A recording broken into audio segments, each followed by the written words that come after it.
روزہ نام ہے کس کا؟ روزہ نام ہے 3 چیزوں سے، طلوع آفتاب سے، صبح صادق سے لے کر غروب آفتاب تک رکے رہنا، بچے رہنا، پرہیز کرنا، نہیں کھانا، نہیں پینا، نہیں صحبت کرنا۔ پتہ چلا بچنے کا نام تقوی روزہ ہے، بچنے کا نام روزہ ہے۔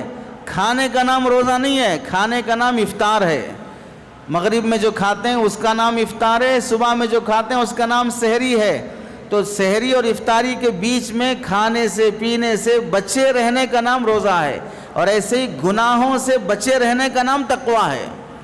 گناہوں سے بچے رہا تو متقی ہے، حلال چیزوں سے بھی بچے رہا تو روزے دار ہے۔ تو روزے دار کو حلال چیزوں سے بچا کر حرام چیزوں سے بچنے والا متقی بنانا مقصد ہے۔ تو یہ تقوی ہمارے اندر پیدا ہو، اس لیے روزے فرض کیے گئے ہیں۔